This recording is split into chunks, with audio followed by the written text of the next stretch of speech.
அனைவருக்கும் இனிய மாலை காலை வணக்கங்கள். குவைத்தின் சார்பாக வந்திருக்கும் இன்றைக்கு சிறப்பு விருந்தினராக காவிரி மைந்தரையும் மற்றும் நமது நண்பர்களையும் வருக வருக என்று வரவேற்கின்றோம். இன்றைக்கு நமது காவிரி மைந்தன் அவர்கள் அஹ், அவர் நமக்கு நன்காக பரிச்சயமானவர், நன்கு அறிந்தவர், குவைத்தில் ஏற்கனவே பேசியிருக்கின்றார். இன்றைக்கு அவர் பேசக்கூடிய தலைப்பு பொங்கும் பூந்தமிழ் கவிஞர் புலமை பித்தனை பற்றி. அதற்கு முன்னால் நாம் ஏற்கனவே அறிவித்ததைப் போல வாரம் ஒரு அதிகாரம், திருக்குறளிலிருந்து ஒரு அதிகாரத்தை அவன் தொடர்ந்து படித்து வருவோம் என்று தோன்றியது. அதை இன்றிலிருந்து, அதாவது ஜூன் 1ஆம் தேதியிலிருந்து அமுல்படுத்தலாம் என்று நாங்கள் யோசித்தோம். வாரம் ஒரு அதிகாரம் வழங்குபவர் இன்றைக்கு குவிகம் சுந்தரராஜன். குவிகம் வழங்கும் திருக்குறள் பாடலும் பொருளும், அறத்துப்பால், பாயிரம், அதிகாரம் 1, கடவுள் வாழ்த்து. நாம் மூவா அவர்கள் அஹ், உரையாக எடுத்துக்கொள்வோம். எல்லோரும் இதை படிக்க வேண்டும். இன்றைக்கு நான் படிக்க ஆரம்பிக்கின்றேன். அடுத்த வாரம் வேறு ஒரு நண்பர் படிக்கலாம். அல்லது பாடலை ஒருவர், உரையை இன்னொருவர், அப்படியும் நம்ம முயற்சி செய்து பார்க்கலாம். இப்ப படிக்கும் பொழுது பாடலை, திருக்குறளை சொல்லும் பொழுது எல்லோரும் சேர்ந்து அதையும் சொல்லுங்கள். குரல் விட்டு சொல்லலாம், அல்லது மனதுக்குள் கூட சொல்லிக் கொள்ளலாம். இது நம் திருக்குறள் 1330ஐயும் கிட்டத்தட்ட 2½ ஆண்டுகளில் நாம் படித்து முடித்து விடலாம். அதை என்ற எண்ணத்துடன் தான் இதை ஆரம்பித்திருக்கின்றோம். இப்பொழுது ஆரம்பிக்கின்றேன். அகர முதல எழுத்தெல்லாம் ஆதி பகவன் முதற்றே உலகு. எழுத்துக்கள் எல்லாம் அகரத்தை அடிப்படையாக கொண்டிருக்கின்றன. அதுபோல் உலகம் கடவுளை அடிப்படையாக கொண்டிருக்கின்றது. கற்றதனால் ஆய பயனென்கொல் வாலறிவன் நற்றாள் தொழார் எனின். தூய அறிவு வடிவாக விளங்கும் இறைவனுடைய நல்ல திருவடிகளை தொழாமல் இருப்பாரானால் அவர் கற்ற கல்வியால் ஆகிய பயன் என்ன? மலர்விசை ஏயினான் மானடி சேர்ந்தார் நிலமிசை நீடு வாழ்வார். அன்பரின் அகமாகிய மலரில் வீற்றிருக்கும் கடவுளின் சிறந்த திருவடிகளை இடைவிடாமல் நினைக்கின்றவர் இந்த உலகில் நிலைத்து வாழ்வார். வேண்டுதல் வேண்டாமை இலானடி சேர்ந்தார்க்கு யாண்டும் இடும்பையில. விருப்பு வெறுப்பு இல்லாத கடவுளின் திருவடிகளை பொருந்தி நினைக்கின்றவர்க்கு எப்போதும் எவ்விடத்திலும் துன்பம் இல்லை. இருள் சேர் இருவினையும் சேரா இறைவன் பொருள் சேர் புகழ் புரிந்தார் மாட்டு. கடவுளின் உண்மை புகழை விரும்பி அன்பு செலுத்துகின்றவரிடம் அறியாமையால் விளையும் இருவகை வினையும் சேர்வதில்லை. பொறிவாயில் ஐந்தவித்தான் பொய்தீர் ஒழுக்க நெறி நின்றார் நீடு வாழ்வார். ஐம்பொறி வாயிலாக பிறக்கும் வேட்கைகளை அவித்த இறைவனுடைய பொய்யற்ற ஒழுக்க நெறியில் நின்றவர் நிலைபெற்ற நல்வாழ்க்கை வாழ்வார். தனக்குவமை இல்லாதான் தாழ் சேர்ந்தார்க்கு அல்லால் மனக்கவலை மாற்றல் அரிது. தனக்கு ஒப்புமை இல்லாத தலைவனுடைய திருவடிகளை பொருந்தி நினைக்கின்றவர்க்கு அல்லாமல் மற்றவர்க்கு மனக்கவலையை மாற்ற முடியாது. அற ஆழி அந்தணன் தாழ் சேர்ந்தார்க்கு அல்லால் பிற ஆழி நீந்தல் அரிது. அறக்கடவுளாக விளங்கும் கடவுளின் திருவடிகளை பொருந்தி நினைக்கின்றவர்க்கு அல்லாமல் மற்றவர் பொருளும் இன்பமும் ஆகிய மற்ற கடல்களை கடக்க முடியாது. கோளில் பொறியில் குணமிலவே என் குணத்தான் தாளை வணங்கா தலை.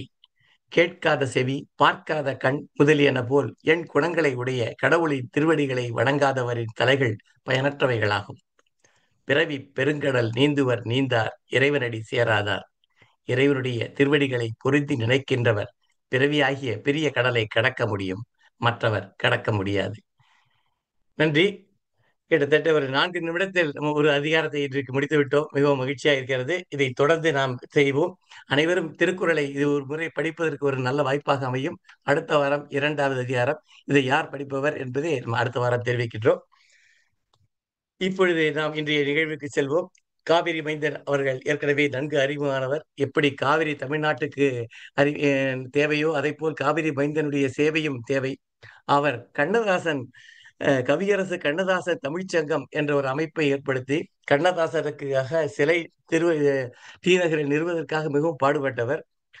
ஏற்கனவே குவியத்தில் நமது வாலியை பற்றி பேசியிருக்கின்றார், கண்ணதாசனை பற்றி சொல்லியிருக்கின்றார். இவர் திரைப்பட பாடல்களில் கண்ணதாசன், வாலி, மற்ற கவிஞர்களை பற்றி அவர் கூறிய கருத்துக்கள் மிகவும் பிரபலமானவை. இவர் எக்கச்சக்கமான புத்தகங்கள் எழுதியிருக்கிறார். கண்ணதாசன் பாடல்கள் காலத்தின் பதிவுகள், கண்ணதாசன் பாடல்கள் காலத்தை வென்றவை, வாழும் தமிழே வாலி, நேரம் பிளஸ் நிர்வாகம் ஈக்குவல் டு வெற்றி, காவிரி மைந்தன் கவிதைகள், இன்னும் தனியவில்லை சுதந்திர தாகம், காதல் பொதுமறை என்று ஒரு கட்டுரையில் தொடர்ந்து எழுதி கொண்டே வருகின்றார் விகடகவி என்ற மின் இதழில்.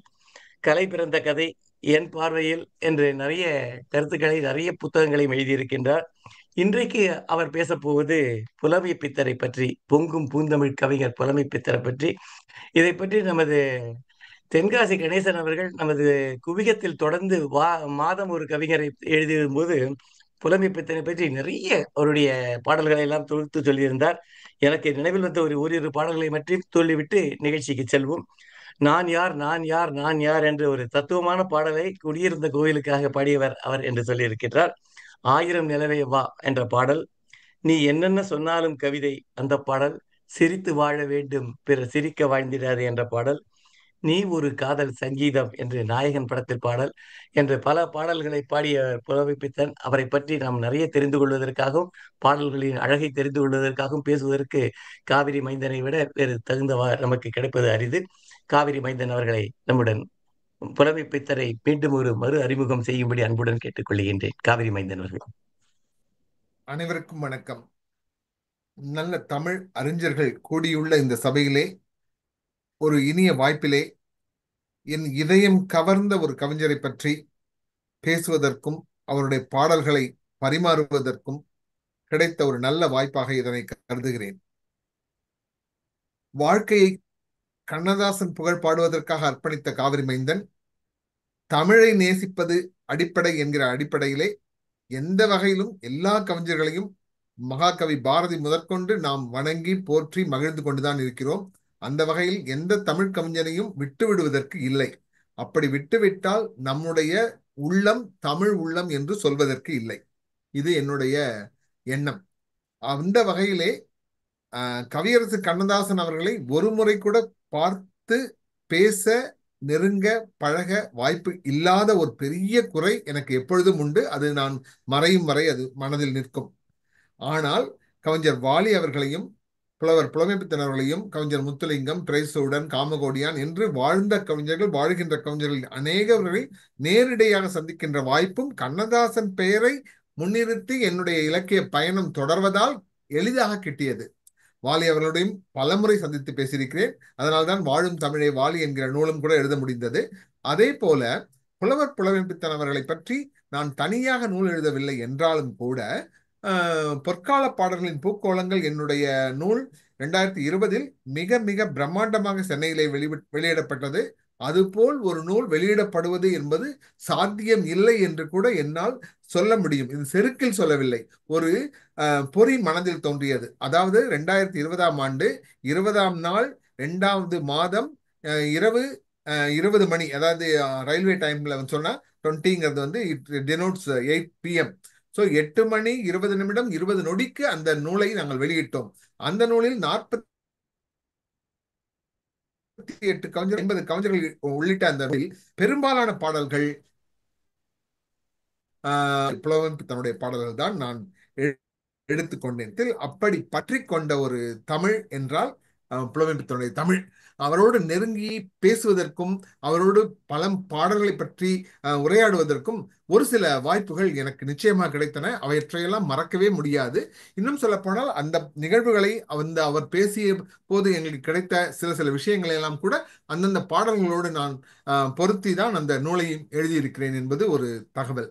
தமிழ் திரையில் நாம் அறிந்த பாடலாசிரியர்கள் புலவர் பட்டம் பெற்று இலக்கணம் அறிந்து செறிவுடன் நற்றமிழ் பாடல்கள் எழுதி குவித்த ஒரு சிலருள் புலவர் புலமைப்பித்தன் அவர்களை நாம் கொண்டாடலாம். அற்புத தமிழ், ஆனந்த தமிழ், நெஞ்சை ஆளும் தமிழ், அழகியல் தமிழ், இலக்கிய தமிழ், ஈர்க்கும் தமிழ், வண்ணத்தமிழ், நீதி நெறிகள் கூறும் தமிழ், கற்பனைக்குள் எத்தனையோ ஜாலங்கள் காட்டும் தமிழ், கவிதை தமிழ், ஒட்டுமொத்தமாக ஓங்கி நிற்கும் தமிழ், சுருங்க சொன்னால் பொங்கும் பூந்தமிழ், அவர்தான் புலமைப்பித்தன் என்று சொன்னால் அது மிக இல்லை. இந்த அளவுதான் இவருக்கான ஒரு முன்னோட்டத்தை இந்த நிகழ்ச்சியிலே வழங்க வேண்டும் என்று பேனாவை பிடித்த போது ஓடி வந்த வார்த்தைகள் தான் இவை. தவிர சொல்வார்கள், கவிதை என்பது சுரந்து வர வேண்டும், கறந்து வரக்கூடாது என்பார்கள். அதுபோல எண்ணங்களில் ஒரு நமக்கான ஒரு அடர்த்தி இருந்து விட்டால் எழுத்துக்கள் தாமாக வந்து அமையும். தமிழ் அவ்வளவு வார்த்தைகள் கொட்டி கிடக்கின்றன. இன்றைய நிகழ்ச்சியில அவர் பல நூறு பாடல்களை எழுதியிருக்கிறார். ஆனாலும் சில பாடல்கள் இந்த நிகழ்ச்சியில் எனக்கு கொடுக்கப்பட்டுள்ள நேரத்துக்குள் அவர் எதையெல்லாம் முக்கியமாக நாம் இட்டு காட்ட வேண்டும், சொல்லி காட்ட வேண்டும், அவற்றை பற்றியெல்லாம் எடுத்து இயம்ப வேண்டும் என்று எடுத்துக்கொண்டால், எனக்கு அவருடைய பாடல்களிலே நிறைய பாடல்கள் எனக்கு பிடிக்கும் என்றாலும் கூட இந்த பாடல் ஒரு அற்புதமான பாடல், வாழ்க்கைக்கு தேவையான பாடல் என்கிற வகையில் முதற் பாடலாக இந்த பச்சை கிளிக்கு ஒரு செவ்வந்தி பூவில் என்ற பாடலை நான் எடுத்துக்கொள்கிறேன். திரைப்பாடல் என்றாலும் எல்லோரையும் திரும்ப வைத்த பாடல், கருத்து பெட்டகத்தை தன் கவி வண்ணத்தால் புலவர் புலமைப்பித்தன் புனைந்து தந்த பாடல், மக்கள் திலகத்திற்காக மலர்ந்த பாடல் இது. மக்கள் மனதிலெல்லாம் நிறைந்திருக்கும் பாடல், மெல்லிசை மன்னரின் இன்னிசையில் விளைந்த பாடல், திரையில் இருவேறு கட்டங்களில் இருவேறு குரல்களில் இடம்பெற்ற பாடல். மறைந்த எஸ் வரலட்சுமி அவர்களின் கம்பீர குரலில் தவழ்ந்திடும் தாலாட்டாகவும், பத்மஸ்ரீ கே.ஜே. யேசுதாஸ் குரலில் தவழ்ந்திடும் அன்பின் நீலாம்பரியாய். நீதிக்கு தலைவணங்கு திரைப்படத்தில் பிறந்து இந்த பூமியில் என்றும் தவழும் பாட்டு. தாய்ப்பாடும் பாட்டல்லவா தாலாட்டு, தங்க கிண்ணம், வெள்ளித்தட்டு, இவற்றை காட்டிலும் மதிப்பிட முடியாத தாயின் பாசம் பரிணமிக்க தன் பிள்ளையின் கொள்ளை அழகை கொட்டி அளக்கிறார் பாடலிலே. நின்று நிமிர்ந்து என் பிள்ளை நடக்கையில் ராஜநடை தோற்கும், எழில் மீண்டும் உடலினை காணுதினில் சிற்பம் அதை கேட்கும். அந்த வரிகள் எத்தனையோ வருஷம் ஆச்சு அந்த படம் வந்து. அதை என்னைக்கு பார்த்தோமோ, எம்ஜிஆர் ரசிகனாக பார்த்தது என்பது ஒரு பக்கம் இருந்தாலும் கூட, கவித்துவம் மிக்க அந்த வரிகள் மறக்க முடியாமல் மனதிலே வந்து எப்பொழுதுமே நிரந்தரமாக குடிகொள்கின்றன. நின்று நிமிர்ந்து என் பிள்ளை நடக்கையில் ராஜ நடை தோற்கும், எழில் நீந்தும் உடலினை காணும் பொழுதில் சிற்பம் அதை கேட்கும். இது ஒரு சினிமாக்காரன் எழுதுற விஷயம் கிடையாதுங்க ஐயா.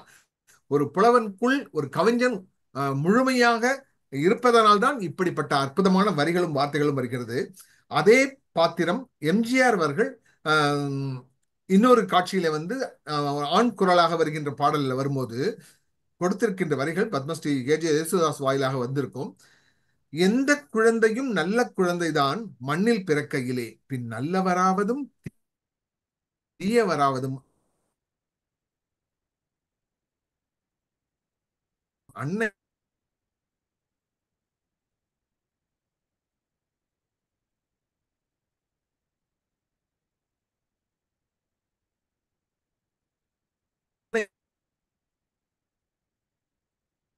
வளர்ப்பது தவறிய கால்கள் விரும்பிய உயர்வதில்லை, நல்ல பண்பு தவறிய பிள்ளையை பெற்றவர் பேர் சொல்லி வாழ்ந்ததில்லை.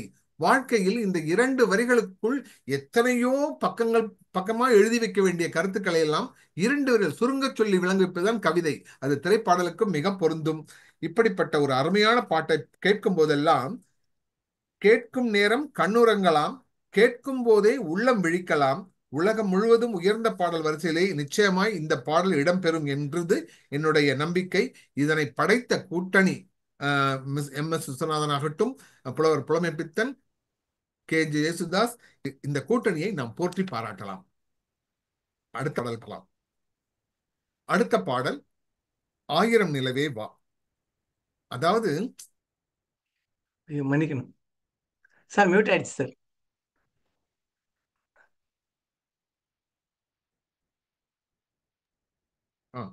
ஒரு திரைப்பாடல் இலக்கிய பாடல் ஆகுமா என்கிற கேள்வி பன்னெடுங்காலமாக சபைகளில் ஒளி எழுப்புவது மரபாகி இருக்கிறது.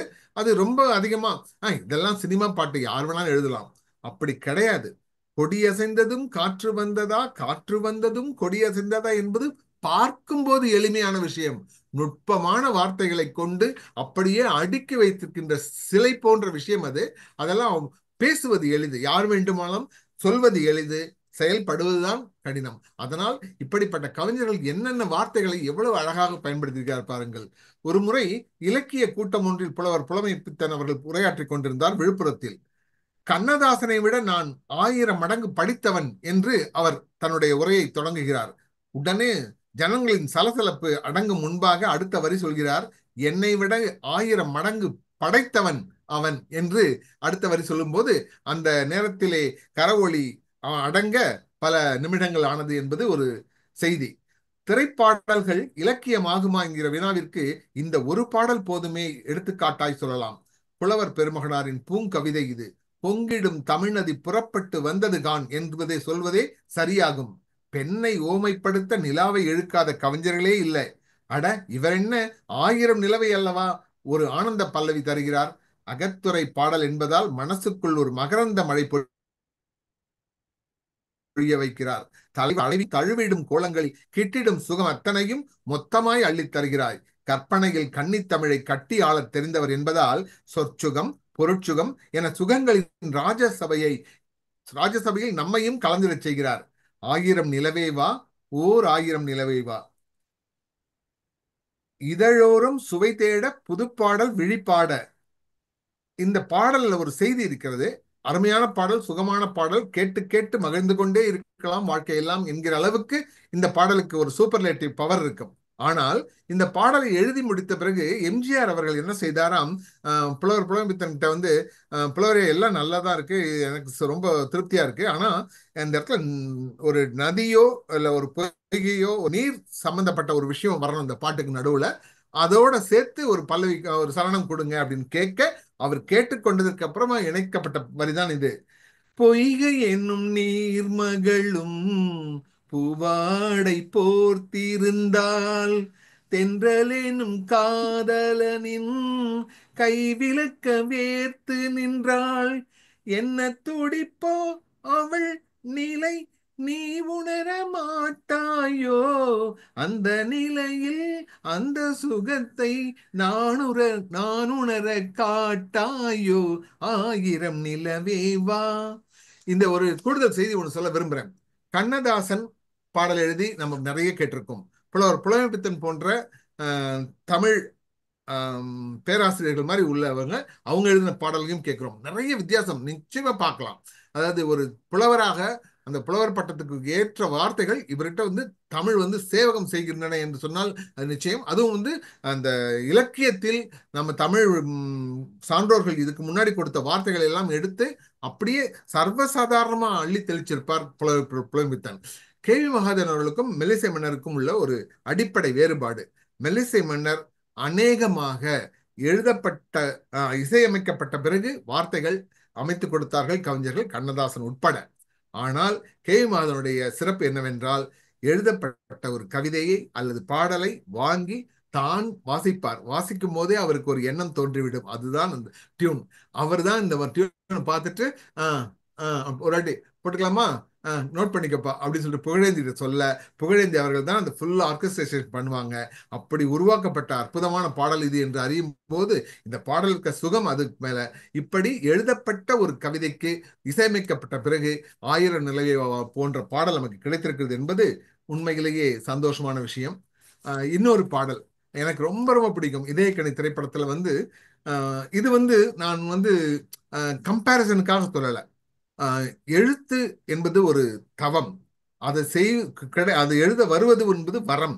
எப்படி இருந்தாலும் ஒரு வார்த்தைகளை இப்படி கொண்டு வந்து தமிழ் சினிமா பாட்டுல இவ்வளவு அழகான வார்த்தைகளை சேர்க்க முடியுமா அப்படிங்கிறது எனக்கு ரொம்ப 1975 ஆர் 72ல வந்த படம் நினைக்கிறேன் இதயக்கனி.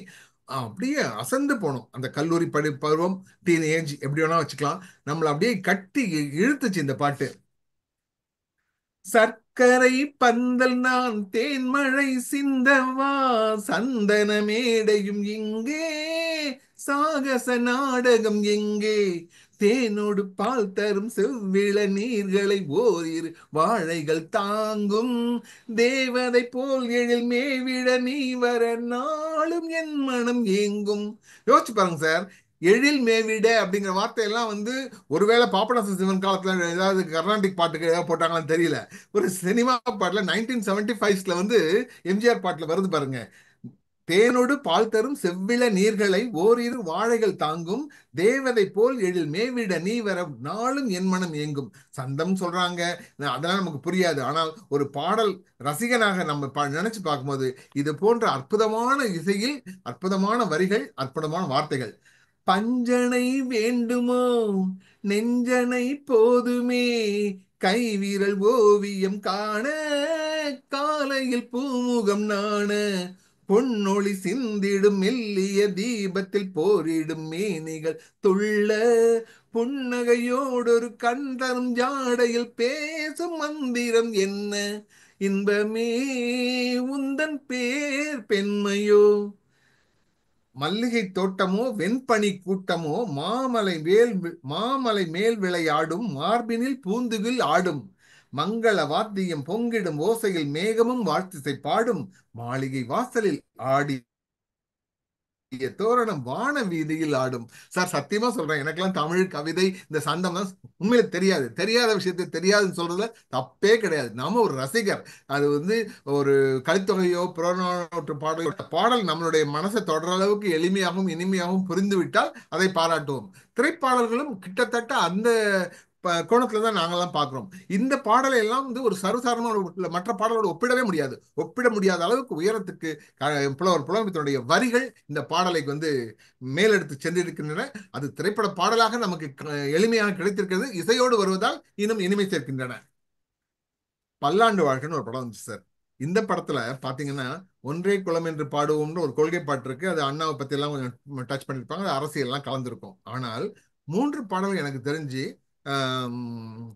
டூயட் பாட்டுன்னு சொல்லக்கூடியது. அது சுகம் காமத்துப்பாலை பற்றி பாடல். காமத்துப்பால் என்ற வார்த்தையை தொட்ட உடனே ஞாபகம் வருது. ஒரு முறை அவருடைய எது கவிதை என்று ஒரு கவிதை நூல் எழுதியிருக்கார் புலமைப்பித்தன். அதுல எழுதுவாரு, காய்ச்சிய பாலில் தானடி ஆடை, காமத்து பாலில் ஏனடி ஆடை என்று ஒரு வரி போட்டிருப்பார். இதே மாதிரிலாம் ஒரு சிம்பிளஸ்ட் ஃபார்ம்ல ஒரு பெரிய விஷயத்த சொல்றதுலாம் அவ்வளவு எளிதில்லை சார். சொல்லலாம், யார் வேணாலும் சொல்லலாம். அந்த சொன்ன சொல் மனதில் பதிந்து இது போன்ற மேடைகள் மனதுக்குள் தொட்ட உடனே இந்த இது கொட்டுது இல்லையா, அவ்வளவு தூரம் அந்த பஞ்சா இருக்கணும் அந்த விஷயம். இந்த படம் அதான் சொன்ன மாதிரி பல்லாண்டு வாழ்க. இளமையின் சீதனங்கள் இன்ப பார்க்குடங்கள் பருவத்தின் மோகம் காட்டி பல்லவி பாடுவதென்ன, உன்னிடம் நான் என்றால் என்னிடம் நீ என்னும் உரிமையில் பரிமாறும் இன்பக் கோலம் என்ன, வண்ணங்கள் வாய் திறந்து வரவேற்கும் ராஜாங்கம் கனவுகளை கூடுவதென்ன, கைப்பட்டு மெய்ப்பட்டு மேனி சிலிர்ப்பதென்ன, காதலின் மழை தண்ணில் கவிதையும் நனைவதென்ன, மென்மையை தந்திடும் பெண்மையின் மோகனம் கண்களில் காட்டுவதென்ன, சுகராகங்கள் தரும் நாதங்கள் தினம் இன்பம் சேர்க்கின்றன. கே.ஜே. யேசுதாஸ், பி. சுசிலா குரல்களில் கொள்ளை இன்பம் தவிழும் தமிழ் கொட்டி கிடக்கும் அழகை எண்ணி எண்ணி சுவைக்க இதயங்கள் அங்கே மிதக்க காதல் நீலாம்பரி நம்மை இன்பக்கரை சேர்க்க வருகிறது. சொர்க்கத்தின் திறப்பு விழா, புது சோலைக்கு வசந்த விழா, பக்கத்தில் பருவநிலா, இளமை தரும் இனிய பலா, பார்க்கட்டும் இன்ப உலா. இதுவும் கே மகாதனுடைய இசையில் வந்தது. மேகம் அசைந்தும் தவழ்ந்தும் விளையாடும் வானத்திலே, மேகம் அசைந்தும் தவழ்ந்தும் விளையாடும் வானத்திலே, ஆடை கலைந்தும் சரிந்தும் உறவாடும் நேரத்திலே, தூங்காமல் நின்றேங்கும் மலர் விழிகள், இன்பம் தாங்காமல் தள்ளாடும் இளம் கிளிகள், உயிரோடு உயிராய் ஒன்றாகி நிற்கும் உள்ளங்கள் பேசட்டும் புதுமொழிகள், புதுமொழிகள், சொர்க்கத்தின் திறப்பு விழா. பூவை திறந்தும் நுழைந்தும் ஒரு வண்டு பாடியது, தேனில் நனைந்தும் குளிர்ந்தும் மலர்காற்றில் ஆடியது, இளவேனிற் காலத்தில் திருமணமோ இனி எப்போதும் மாறாத நறுமணமோ, பூவென்ன பூவோ வண்டென்ன வண்டோ சொல்லாமல் சொல்கின்ற கதை இதுவோ. அடுத்த பாடல் நேற்று இன்று நாளை திரைப்படத்துல பாடும்போது நான் தென்றல் காற்று. நான் அண்மையில் எம்ஜிஆருக்காக ஒரு புத்தகம் எழுதினேன். அந்த புத்தகத்துடைய பெயர் எம்ஜிஆரின் ஆழ பிறந்த பாடல்கள். 100 கொள்கை பாடல்களை எடுத்துக்கொண்டு அவருடைய தமிழ்நாட்டில் தமிழ்திரை, அதாவது ஊடகத்தை செவ்வனே பயன்படுத்தி மக்களுக்கு செய்ய வேண்டிய அந்த கருத்துக்களை கொண்டு சேர்க்க வேண்டிய மாபெரும் கடமையை எம்ஜிஆர் என்கிற தனி மனிதர் செய்திருக்கிறார் என்கிற செய்தியை அடிப்படையாக கொண்டு அந்த பாடல்கள். குறிப்பாக இன்னொரு செய்தி சொன்னேன், எம்ஜிஆர் மட்டும் இந்த நாட்டை ஆள பிறக்கவில்லை, அந்த பாடல்களும் ஆள பிறந்தவைதான். அதனால்தான் எம்ஜிஆரின் ஆழ பிறந்த பாடல்கள் அப்படின்னு அந்த தலைப்பு வைத்திருந்தேன். அதுல 100 முடிச்சுட்டு சென்டிமெண்டா சொல்லுவாங்க இல்லையா, 100 ரூபாய் எழுதக்கூடாது, 101 ரூபாய் எழுதுங்க, 1000 எழுதக்கூடாது, 1001 எழுதுவாங்க. அந்த மாதிரி என்னமோ மனசுல தோணுச்சு, 101 பாடல்களா சேர்த்தேன். ஒரு பாட்டு சேர்த்தேன். அந்த ஒரு பாட்டு என்ன பாட்டுன்னா இந்த பாடும்போது நான் தென்றல் காற்று. இது காதல் பாட்டு, இதுக்கும் கொள்கைக்கும் சம்பந்தம் இல்லை.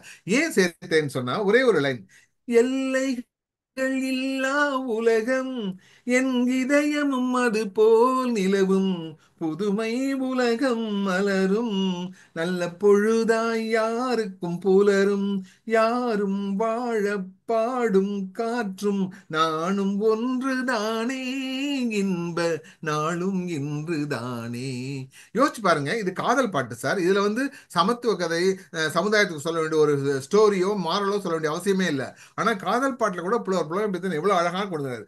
எல்லைகள் இல்லா உலகம் என் இதயமும் அதுபோல் நிலவும், புதுமை உலகம் மலரும், நல்ல பொழுதாய் யாருக்கும் புலரும். இதுல வந்து எங்க இருக்கு? அதாவது டூயட் பாட்டுக்கோ இல்ல ஒரு சோலோ சாங்க்கோ வர வேண்டிய கான்செப்ட் எதுவுமே இருக்காது. ஆனால் எழுதியிருக்காரு, யாரும் வாழ பாடும் காற்றும் நானும் ஒன்றுதான், காற்றை போல நான் எல்லாருக்கும் உதவிகரமா இருக்கேன், என்னால எல்லாரும் பலன் பெறணும்னு நினைக்கிறேன் அப்படின்னு அந்த கதாநாயகன் சொல்வதாக ஒரு செய்தி. அதனாலதான் நம்பிக்கை நாளும் மக்கள் நெஞ்சில் விதைக்க ஒரு கலைஞன் தன் வாழ்நாள் முழுதும் பாடுபட்டான் என்றால் அது மக்கள் திலகமாகத்தான் இருக்க முடியும்.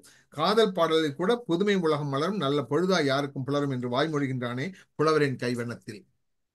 அப்புறம் கோவை செழியன் தயாரிப்புல வந்து கேசி பிலிம்ஸ் தயாரிச்ச படம் வந்து உழைக்கும் கரங்கள். இந்த படத்துல வந்து அதிகமான ஒரு பாடல் புலவர் பித்தன், கே.ஜே. யேசுதாஸ், எம்.எஸ். கூட்டணியில. நாளை உலகை ஆள வேண்டும் உழைக்கும் கரங்களே, இந்த நாடு முழுதும் மலர வேண்டும் புரட்சி மலர்களேன்னு ஒரு பாட்டு. ஏர்பூட்டி தோளில் வைத்து இல்லாமை வீட்டில் வைத்து போராடும் காலம் எல்லாம் போனதம்மா, எல்லோர்க்கும் யாவும் உண்டு என்றாகும் காலம் இன்று நேராக கண்ணில் வந்து தோன்றுதம்மா, விடியும் வேளை வரப்போகுது தர்மம் தீர்ப்பை தரப்போகுது, நியாயங்கள் சாவதில்லை என்றும் நியாயங்கள் சாவதில்லை. பாரதி எழுதிய போல எல்லோருக்கும் கல்வி இருக்கணும், பொதுவா இருக்கணும், தமிழ் முழக்கம் தெருவெங்கும் இருக்கணும், இந்த மாதிரி கருத்துக்களை எல்லாம் இது போன்ற புலவர்களும் தங்களுடைய மனதில் ஈடு கொடுத்ததுனால, அதிலேயே ஈடுபட்டிருந்ததுனால, அதை நெஞ்சில் ஏந்தியதால் வார்த்தைகள் வந்து விழுது பாருங்க. கல்விக்கு சாலை உண்டு, நூலுக்கு ஆலை உண்டு, நாட்டுக்கு தேவை எல்லாம் நாம் தேடலாம், தோளுக்கு வீரம் உண்டு, தோற்காத ஞானம் உண்டு, நீதிக்கு நெஞ்சம் உண்டு, நாம் வாழலாம், சிரிக்கும் ஏழை முகம் பார்த்தானை மாற்றலாம், வாருங்கள் தோழர்களே ஒன்றாய் சேருங்கள் தோழர்களே. அவன் சேற்றில் கை வைக்கவில்லை என்றால் நாம் சோற்றில் கை வைக்க முடியாது என்பார்கள். அவர் தம் ஏழ்மை நிலை நீங்க உருவாக வேண்டிய சமத்துவ சமுதாயம், புலவரின் பொது உடைமை நோக்கம் எல்லாம் பாடல்களின் வரிகளாய் புரட்சிக்கு வித்திடும் போராட்டங்கள், அப்போராட்டங்கள் உருவாக காரணம் ஏற்றத்தாழ்வுகள், கூடி வாழ்ந்தால் கோடி நன்மை என்பதற்கு நாட்டுக்கு உணர்த்தும் கூட்டுறவு சங்கங்கள், நாளை விடியல் நம்பிக்கைகள் வெளிச்சத்தோடு வெளிவரட்டும். அடுத்த பாட்டு. இந்த பாட்டை பத்தி புலவர் பித்தன் நேரடியா என்கிட்ட சொன்ன செய்தியை தான் நான் இங்க பரிமாற போகிறேன். ஒரே செகண்ட்.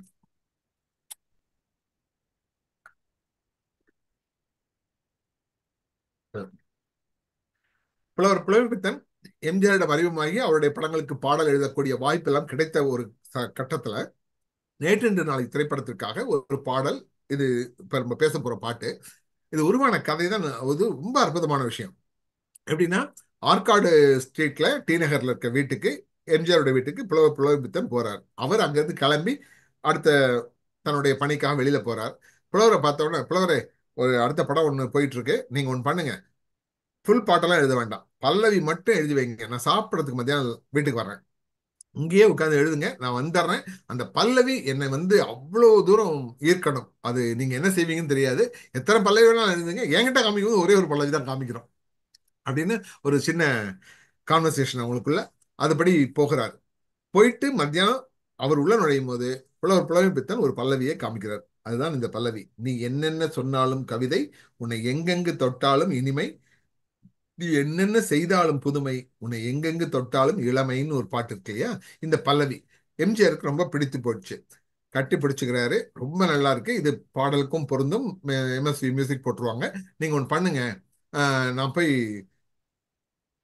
குளிச்சுட்டு சாப்பிட வருவேன், வர்றதுக்குள்ள நீங்க முழு பாடலையும், சாரி, லஞ்சுக்கு அப்புறமா, லஞ்ச் நம்ம சேர்ந்து சாப்பிட்றலாம், மத்தியானம் வெளியில போயிட்டு வரதுக்குள்ள, ஈவினிங் வரதுக்குள்ள எனக்கு முழு பாடலும் எழுதுனா போதும்னு. அப்போ புலவர் சொல்றாராம், எந்த புலவனும் பசி இருக்கும்போது எழுதினால்தான் ஒழுங்கா எழுத முடியும், நீங்க போய் நீராடி விட்டு வருவதற்குள் நான் எழுதி முடித்து விடுகிறேன் என்று எழுதிய போட்டு அப்படி உருவாக்கப்பட்ட பாடல் இது. இந்த பாட்டுக்குள்ள இருக்க வரிகள்லாம் வந்து அவ்வளவு தூரம் நல்ல, அதாவது என்ன சொல்றது, அந்த மெட்டுக்குள்ள அமைஞ்சது மட்டும் இல்ல, நம்ம மனசுக்குள்ளேயே நிக்குது பாருங்க. சின்னஞ்சிறு மலர் பனியினில் நனைந்து, சின்னஞ்சிறு மலர் பனியினில் நனைந்து, என்னை கொஞ்சம் வந்து தழுவிட முல்லை கொடியென கரங்களில் வளைந்து, முத்துச் சரமென நகை புரிந்து, பொன்னழகிய மனதினை வரைந்து, பொங்கும் தமிழினில் கவிதைகள் புனைந்து, பன்னீர் புதுமலர் இதழ்களில் நனைந்து, கங்கை நதியென உறவினில் கலந்துன்னு ஒரு லைன். வெள்ளி பனிமலை அருவியில் விழுந்து, வெற்றி திருமகன் மடியினில் கிடந்து, உள்ள சுகத்தினை முழுவதும் அளந்து, இந்த உலகினை ஒரு கணம் மறந்து என்று. சுகமான தமிழ் அல்லவா, சுந்தர மொழி அல்லவா, தன் நெஞ்சில் நிறைந்து அன்பில் ஆளும் தலைவனுக்காக இசை தயாரிப்பாளர் அருகில் இல்லாமல், இயக்குனர் கூட அருகில் இல்லாமல், எந்த நெருக்கடியும் இல்லாமல் தமிழே அருவியாய் பொழிந்த மழை இது. இந்த பாடல் நல்ல நேரம் திரைப்படத்துல புலவர் புலமைப்பித்தனுடைய ஒரு அருமையான பாடல். இந்த பாட்டை பத்தி ஒரு சின்ன சங்கதி என்னுடைய வாழ்க்கையோடு சம்பந்தப்பட்டது. என்னுடைய வாழ்க்கை பெரும்பாலும் போய்கிட்டு இருக்கு அன்னையில இருந்து இன்னைக்கு வரைக்கும். இந்த இருசக்கர வாகனத்துல வந்து போகும்போது, நான் எனக்கு பிறந்த மகனை, தலைமகனை முன் பக்கம் உட்கார வச்சு அந்த டிரைவ் பண்ணிட்டே போகும்போது, சரி குழந்தைங்களோட போனாலும் சரி, அப்படி போகும்போது நான் வந்து இந்த ஓடி ஓடி உடைக்கணும் பாடல் நிறைய வாட்டி பாடியிருக்கேன். இந்த பையனுக்கு 6 வயசு sir, if I am right, 5ல இருந்து 6க்குள்ள இருக்கும். பெரிய பையன், பேர் விவேக். அவன் திடீர்னு என்ன பண்ணா, ஒரு 2 லைன் பாடினான். வயிற்றுக்காக மனுஷன் இங்க கைத்தில் ஆடுறான் பாரு, ஆடி முடிச்சு இறங்கி வந்தா அப்புறந்தாண்டா சோறு. அவன் அந்த லைனை பாடினான். நான் கேட்டேன், ஏன் விவேக் பல்லவியை விட்டுட்டு சரணம் பாடுறடா அப்படின்னு. பா, அதுதான் கருத்து இருக்குன்னு சொன்னான். அந்த கருத்து இருக்குன்னு அவன் சொல்லும் போதே நான் சொல்லிவிட்டேன், நீ வாழ்க்கையில் மிக மிக உச்சங்களை தொடுவாய் என்று. இன்னைக்கு கனடால வந்து சிறப்பான இடத்துல வாழ்க்கையில உயர்ந்து நிற்கிறான். அந்த வகையில இந்த பாட்டு வந்து என்னோட வாழ்க்கையோட சம்பந்தப்பட்ட பாட்டு என்று நான் கர்வமாக சொல்வேன். ஓடி ஓடி உழைக்கணும், ஊருக்கெல்லாம் கொடுக்கணும், ஆடி பாடி நடக்கணும், அன்பை நாளும் வளர்க்கணும். சோம்பேறியாக இருந்து விட்டாக்க சோறு கிடைக்காது தம்பி, சுறுசுறுப்பில்லாம தூங்கிட்டு இருந்தா துணியும் இருக்காது தம்பி. இதை அடுத்தவன் சொன்னா கசக்கும், கொஞ்சம் அனுபவம் இருந்தா இனிக்கும், இதுக்கு ஆதாரம் கேட்டா 1000 இருக்கு, அத்தனையும் சொல்லி போடுன்னு பாடுறது. வலிமையுள்ளவன் வச்சது எல்லாம் சட்டம் ஆகாது தம்பி, பிறர் வாழ உழைப்பவன் சொல்லுவதெல்லாம் சட்டம் ஆகணும் தம்பி. நல்ல சமத்துவம் வந்தாகணும், அதிலே மகத்துவம் உண்டாகணும். நாம பாடுற பாட்டும் ஆடுற கூத்தும் படிப்பினை தந்தாகணும், நாட்டுக்கு படிப்பினை தந்தாகணும். ஒரு பாட்டு என்பதற்குள் இவ்வளவு சங்கதிகளை, அதுவும் சமுதாயத்திற்கு தேவையான, மக்கள் மனதில் பதிய வேண்டிய நல்ல கருத்துக்களை ஒட்டுமொத்தமாக கொண்டு வந்து இசையோடு நமக்கு பிடித்த நாயகன் நாயகியோடு சேர்த்து கொடுக்கின்ற ஒரு பெரிய சேவையை, கலை சேவையை அவர்கள் செய்திருக்கிறார்கள் என்று நாம் நிச்சயமாக சொல்லலாம். திரு சுந்தரராஜன் அவர்கள் இந்த நிகழ்ச்சியுடைய தொடக்கத்திற்கு முன்பாகவே கூட சொன்னார், புலவர் புலமைப்பித்தன் என்று சொல்ல வரும்போது அவர் குறிப்பிட வந்த முதல் பாடல் நான் யார் நான் யார். அந்த நான் யார் என்ற பாட்டை பற்றி சொல்லும்போது புலவர் புலமைப்பித்தன் சொன்னார், நான் யார் நான் யார் என்கிற பாடலை நான் எழுதிய பிறகுதான் நான் யார் என்பதே இந்த உலகத்துக்கு தெரிய வந்தது என்றார். அது ஒரு சிறப்பான செய்தியாக நான் கருதுகிறேன். அவரிடம் பலமுறை நேரில் சென்று உரையாடி மகிழ்ந்த அந்த இன்பமான பொழுதுகள், அருமையான கணங்கள் மறக்கவே முடியாது. கண்ணதாசன் தமிழ்ச்சங்கத்தில் உள்ள என்னுடைய சக தோழர்களோடு சென்று அவருடைய இல்லத்துக்கு இந்த ஒரு குறிப்பிட்ட பாடலை பற்றி பேசும்போது சொல்கிறேன். நான் சென்று அவரோடு போது அவருடைய வரவேற்பு அறையிலே பல இருக்கைகள் இருக்கும். அவர் உள்ளே இருந்து வருவதற்கு ஒரு சில நிமிடங்கள் ஆனதுக்கு அப்புறமா, வந்ததுக்கு அப்புறமா அவர் வந்து ஒரு இருக்கையில் அமர்ந்து கொண்டு, நீங்கள் எல்லாம் அமருங்கள் என்றார். நாங்கள் எல்லாம் உடனே முன்கூட்டியே திட்டமிட்டபடி எல்லோரும் தரையில் அமர்ந்து கொண்டோம். அவர் சொன்னார், எல்லோருக்கும் இருக்கைகள் இருக்கும்போது ஏன் நீங்கள் தரையில் அமர்கிறீர்கள்? ஐயா, அருவி கொட்டுகிறது, தரையில் இருந்து வாங்கிக் கொள்ளலாம் என்றுதான் அந்த ஒரு தமிழை நாங்கள் வந்து பருக வேண்டும் என்பதற்காக எங்களை இப்படியே விட்டுவிடுங்கள், நீங்கள் பேசுங்கள் என்றோம். அப்பொழுது அவர் சொல்கிறார், சார், இந்த நிகழ்ச்சியில இது பதிவுங்கிறது எனக்கு வந்து சொல்ல போனால் இது ஒரு சரித்திர பதிவு என்பதால் இதை கண்டிப்பாக நான் இங்கே சொல்ல விரும்புகிறேன். என்னவென்றால், மாந்தோப்பு ஸ்கூல் என்று சொல்லக்கூடிய சைதாப்பேட்டையில் உள்ள அந்த பள்ளியிலே தமிழ் ஆசிரியராக பணியாற்றிய புலவர் புலமைப்பித்தன் எம்ஜிஆருடைய தொடர்பு கிடைத்த பிறகு அவர் திரைப்பட பாடலாசிரியராக மாறுகிறார். அந்த வாழ்க்கையிலே அவருக்கு அப்படியே அந்த எலிவேஷன் சொல்லுவாங்க இல்லையா, முன்னேற்றம். அந்த முன்னேற்றத்தில் பார்த்தீங்கன்னா தமிழ்நாடு அரசுல மேலவை உறுப்பினராக அவர் நியமிக்கப்படுகிறார். மேலவை உறுப்பினராக நியமிக்கப்பட்ட போது கன்னிப்பேச்சு என்று உண்டு. கன்னிப்பேச்சு முதல் முறையாக எந்த இடத்திலும் உரையாற்ற சென்றால் அது கன்னிப்பேச்சு என்று சொல்வார்கள். அனைவரும் அறிந்த ஒரு வார்த்தை தான். அப்படி கன்னிப்பேச்சு புலவர் ஆற்றப் போகிறார். எம்ஜிஆர் அவர்கள் முதலமைச்சராக முன்வரிசையிலே வந்து அமரப் போகிறார். இதுதான் காட்சி. மாலை 4 மணிக்கு பதவியேற்பு என்று ஒரு தேதி குறிப்பிடப்படுகிறது. எம்ஜிஆர் சொல்கிறார் சக தோழர்களும் சக அமைச்சர்களிடம், நாஞ்சில் மனோகரன், காளிமுத்து போன்றவர்களும் அப்பொழுது அமைச்சர்களாக இருந்தார்கள்.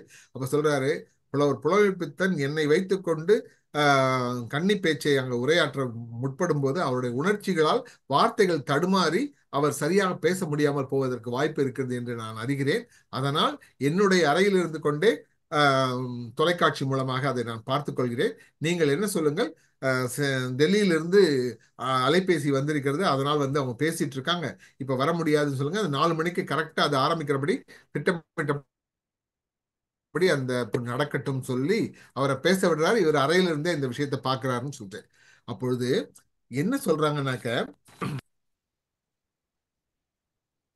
புலமையும் திறமையும் இணைந்திருந்த புலமைப்பித்தன் தன் நன்றி அறிதலை புகழ்வாய்ந்த தமிழ்நாடு சட்டமன்றத்தில் மேலவையில் ஆற்றிய உரை உணர்வுபூர்வமானது, உள்ளபூர்வமானது. புரட்சித் தலைவரை பற்றி என்ன சொல்லலாம்? தாய் என்பதா, தந்தை என்பதா, வழிகாட்டி என்பதா, நண்பர் என்பதா, உற்றதொரு துணைவர் என்பதா, உள்ளம் தழுதழுக்க ஒரு வழியாக புதிய பாணியில் அவர் சொன்ன வரி இதோ: நான் கால் வைத்த இடமெல்லாம் தன் கை வைத்து என்னை உயர்த்தியவன். என்ன அழகான ஒரு கற்பனை பாருங்க. நான் கால் வைத்த இடமெல்லாம் தன் கை வைத்து என்னை உயர்த்தியவன். அந்த கால் எங்க போய் விழுந்திருக்குன்னா எம்ஜிஆருடைய கையில இருக்கான். அந்த கை வச்சு இவரை உயர்த்தி கொடுக்கிறார் இந்த உலகத்துக்கு அப்படின்ற மாதிரி ஒரு வார்த்தையை. இது நம்ம கொஞ்சம் யோசிச்சு பார்த்தா கருடாழ்வார் விஷயம் ஞாபகம் இருக்கும். விஷ்ணு வந்து கருடனுடைய மேல உட்கார்ந்து பயணம் போகும்போது அங்க அந்த அவருடைய கையில வந்து அந்த கால்கள் வந்து நிற்பதற்கான வாய்ப்பு இருக்கு. சிலைகள்லையும் பார்த்திருக்கோம், நமக்கும் தெரிந்த விஷயமாக இருந்தாலும் இந்த ஓமையை எடுத்து தன்னுடைய வாழ்க்கையில பொருத்த வேண்டிய இடத்துல வந்து புலமைப்பித்தன் அதை எங்களிடமும் வந்து ஸ்லாகித்து சொன்னது என்னால் மறக்கவே முடியாது. தன் கால் வைத்த இடமெல்லாம் தன் கை வைத்து என்னை உயர்த்தியவன் வார்த்தை. குளிர்ந்த கோயிலுக்காக திரைப்பாடல் எழுத முதலில் புலவருக்கு வாய்ப்பு வழங்கப்பட இரட்டை வேடங்களில் எம்ஜிஆர். அதில் மனநிலை பாதித்த பாத்திரம் ஏற்றிருந்த கதாநாயகன் பாடுவதாக அமைப்பு. ஃபர்ஸ்ட் பாட்டே ஒரு லூசு பாடுற மாதிரி பாட்டுனாக்க அது எப்படி இருக்குன்னு பாருங்க. நினைச்சு பார்த்தா கொஞ்சம் கஷ்டமா இருக்கும் முதல் பாட்டு. ஆனாலும் அதை ஒரு சவாலாக ஏற்று தத்துவ முத்திரைகள் பதித்திட புரட்சி தலைவருக்கு மிகவும் பிடித்து போனது. அரிய கருத்துக்களை அள்ளி வழங்கி புதிய திரைப்பட பாடலாசிரியர் வருகையை பதிவு செய்த பாடலாக அமைந்தது. உள்ளார் புசிப்பார், இல்லார் பசிப்பார், உதவிக்கு யார் யாரோ, நல்லார் தீயார், உயர்ந்தார் தாழ்ந்தார், நமக்குள் யார் யாரோ, அடிப்பார் வலியார், துடிப்பார் மெலியார், தடுப்பார் யார் யாரோ, எடுப்பார் சிரிப்பார், இழப்பார் அழுவார், எதிர்ப்பார் யார் யாரோ. அதை விட அந்த டாக்டரா வர்றது சீன்லயும் ஒரு டாக்டர் வருவார் இவரை ட்ரீட்மெண்ட் பண்றதுக்காக. அதே எழுதுவார், பிணியார் வருவார், மருந்தார் தருவார், பிழைப்பார் யார் யாரோ. இன்னைக்கும் அது பொருத்தமா தான் இருக்கு. நிறைய ஹாஸ்பிட்டல்ல தப்பு தப்பான விஷயங்கள்லாம் நடக்குது, பார்த்துட்டு தான் இருக்கோம். பிணியார் வருவார், மருந்தார் தருவார், பிழைப்பார் யார் யாரோ, உயிரார் பறப்பார், உடலார் கிடப்பார், துணையார் வருவாரோ, நரியார் நாயார் கடிப்பார் முடிப்பார், நாளைக்கு யார் யாரோ, பிறந்தார் இருந்தார் நடந்தார் கிடந்தார், முடிந்தார் யார் யாரோ. ஒரு அருமையான தத்துவ பாட்டு. அதான் இந்த பாட்டு வந்து முதல் பாடலாக இருந்து ஒரு தத்துவ பாட்டு, ஒரு வித்தியாசமான சூழ்நிலைக்கு எழுதப்பட்டிருந்தாலும் கூட அதை ஒரு சவாலாக ஏற்று அதில் வந்து வெற்றி பெற்று தன்னுடைய தமிழ் திரை உலகத்திலே பல நூறு பாடல்கள், அதுவும் பல பாடல்கள் நம்மளுடைய மனதை வந்து இன்னைக்கும் ஆண்டு கொண்டிருக்கின்றன என்று சொல்கின்ற அளவுக்கு புலமைப்பித்தன் அவர்கள் எழுதி கொண்டிருந்தார். நாயகன் திரைப்படத்துல ஒரு பாட்டு இருக்கும். அந்த பாட்டு வந்து ஐயா சொன்னது வந்து நீ ஒரு காதல் சங்கீதமும் அற்புதமான பாட்டு. நான் வந்து அந்திமழை மேகம் பாடலை எடுத்துக்கொண்டேன். இது எப்படின்னா, நாயகன் மூலம் ஒரு காட்சியில வந்து எல்லாருக்கும் உதவி செஞ்சுட்டாரு. அவர் தான் நாயகனா கொண்டாடப்படுறாரு.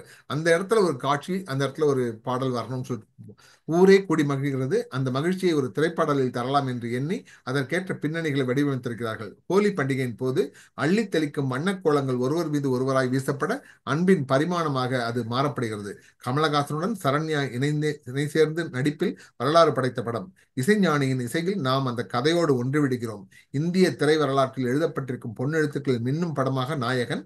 வேலு நாயக்கர் என்னும் அந்த பாத்திரத்திற்கு உயிர் தந்து உன்னதம் நடிப்பும் இப்பாடல் சேற்றிலும் கூட விழுந்து புரண்டு எழுந்து நடக்கும் நடையிலும் சரி முற்றிலும் புதிய கமலஹாசனை வடித்திருக்கும் இயக்குனர் மணிரத்னம், PC ஸ்ரீராம் கேமராவில் பதிவான பவித்திரமான கலைப்படைப்பு என்னும் தகுதியை இந்த கூட்டணி பெறுகிறது. சந்தோஷம் என்பது சங்கீதத்தோடு சேரும்போது வருகின்ற சந்தங்களை பாருங்கள்.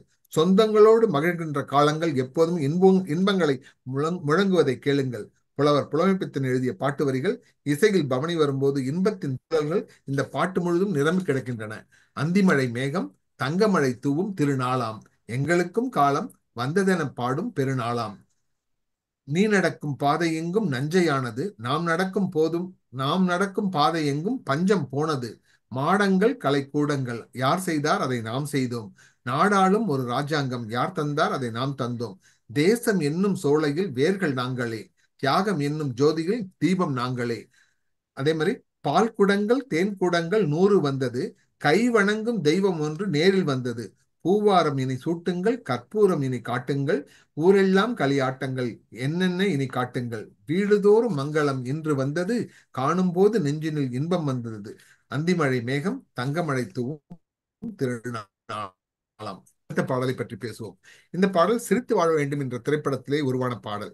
இந்த படத்திலே எம்ஜிஆர் அவர்கள் 2 பாத்திரம், ஒன்று வந்து காவலராக இன்ஸ்பெக்டரா இருப்பாரு, இன்னொரு படம் வந்து ஒரு முஸ்லீம் வேடம் ஏற்று ஒரு விடுதியை கேளிக்கை விடுதியை நடத்திக்கிட்டு இருப்பார். இந்த வழக்கமா இந்த 2 பேருக்கு நடுவில் ஒரு மோதல் அதெல்லாம் நடக்கும். படம் கதையெல்லாம் வேற. இதுல என்ன செய்திகள் என்றால், நான் துபாயில் பணிபுரிந்த நிறுவனத்தின் பெயர் எமிரேட்ஸ் ட்ரேடிங் ஏஜென்சி என்ற ETA என்பார்கள். அதை உருவாக்கிய மனிதர் இங்கே கிரசன்ட் கல்லூரியை உருவாக்கி இருக்க அதே மேதகு அப்துல் ரஹ்மான் என்பவர். அந்த அப்துல் ரஹ்மான் உருவாக்கியதுதான் எமிரேட்ஸ் ட்ரேடிங் ஏஜென்சி. கிட்டத்தட்ட 65,000 எம்ப்ளாயிஸ் ஒரே நிறுவனத்துல பணிபுரிந்து தமிழர் ஒருவர் அந்த நிறுவனத்தினுடைய தலைமை பதவியில் இருந்தார் என்றால் அது திரு மேதகு அப்துல் ரஹ்மான் அவர்கள். அவருக்கும் எம்ஜிஆருக்கும் மிக மிக நட்பு என்ன கேட்டாலும் தருவார் அளவுக்கு நல்ல நெருக்கம் உண்டு. அவர் வந்து ஒரு வாட்டி, ஏன்பா எனக்காக ஒரு பாட்டு, என்னுடைய பேர் வர்ற மாதிரி ஒரு பாட்டு கூட அப்படின்னாராம். பேர் வர்ற மாதிரி பாட்டு மட்டும் இல்லை, இந்த படத்துல என் பேரே அப்துல் ரஹ்மான் நான் வச்சு நான் நடிக்கிட்டு அந்த படத்துல அந்த பாட்டை கொண்டு வந்தாங்க. எனக்கும் மிக பிடித்த பாடல். எண்ணத்தில் நலம் இருந்த இன்பமே அன்புள்ள தோழர்களே அஸ்லாமு அழைக்கும், சொல்வான் செய்வான் அவனே அப்துல் ரகுவானாம், ஆண்டான் இல்லை அடிமை இல்லை எனக்கு நானே எஜமானாம் என்று தொடங்குகிறது அந்த பாடல். வரிகளை பாருங்கள். ஆடும் நேரத்தில் ஆடி பாடுங்கள், ஆனாலும் உழைத்தே வாழுங்கள், உலகம் ஒன்றாக எதிரே நின்றாலும் அஞ்சாமல் கருத்தை கூறுங்கள், வந்தான் வாழ்ந்தான் போனான் என்றா உலகம் நினைக்க வேண்டும், சொன்னான் செய்தான் என்றே நாளும் ஊரார் சொல்ல வேண்டும் என்று அந்த பாடல் வந்து, இது எம்ஜிஆருக்கு திருப்தி அடைஞ்சதை விட அப்துல் ரஹ்மானுக்கு எவ்வளவு திருப்தி அடைஞ்சிருப்பாருன்னு நினைச்சு பாருங்க. இப்படி நட்புக்காக ஒரு நன்றி சொல்கின்ற இந்த பாடலாக இந்த திரைப்பட பாடல் அமைந்தது. அடுத்தது காவிரியை பற்றி புலவர் புலமைப்பித்தன் அவர்கள் இதயக்கனி திரைப்படத்துல ஒரு தொகையரா எழுதியிருப்பார். அது பல்லவி அனுபல்லவி எல்லாம் சொல்ல முடியாது, தொகையரா, பெரிய தொகையரா. எனக்கு மிகவும் பிடித்த தொகையரான்னு கூட சொல்லலாம். என் பேர் காவிரி மைந்தன் வச்சதுக்காக மட்டும் இல்ல, இவ்வளவு அழகாக அந்த காவிரியை பற்றி நாம கேட்பதற்கும் ஒரு படத்துல காட்சிகளையும் இருப்பாங்க. இயக்குனரே செல்லாமல் இயக்குனருடைய டீம்லாம் 2-3 டீம் போய் 2-3 விதமா எடுத்து வந்து அதை எடிட்டிங் பண்ணி பண்ணதாக ஜெகநாதன் சார் என்கிட்டே சொல்லியிருக்காரு. தென்னகமாம் இன்ப திருநாட்டில்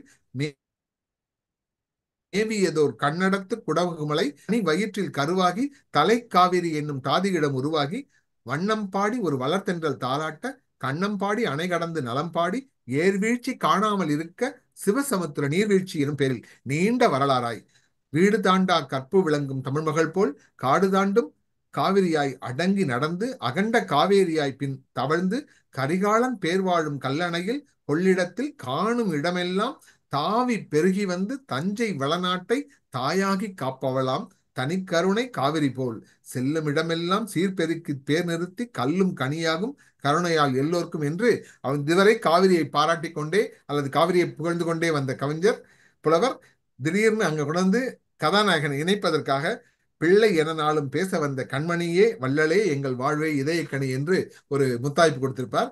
அந்த பாட்டிலும் கூட சமத்துவ சமுதாயம், ஒரு ஏழை பங்காளனாக, ஒரு தொழிலாளிகளுக்காக குரல் கொடுக்கின்ற ஒரு வரிகள் பாருங்க. உழைக்கும் தோழர்களை ஒன்று கூடுங்கள், உலகம் நமது என்று சிந்து பாடுங்கள், மேடு பள்ளம் இல்லாத சமுதாயம் காண என்ன வழி என்று எண்ணி பாருங்கள். அண்ணா சொன்ன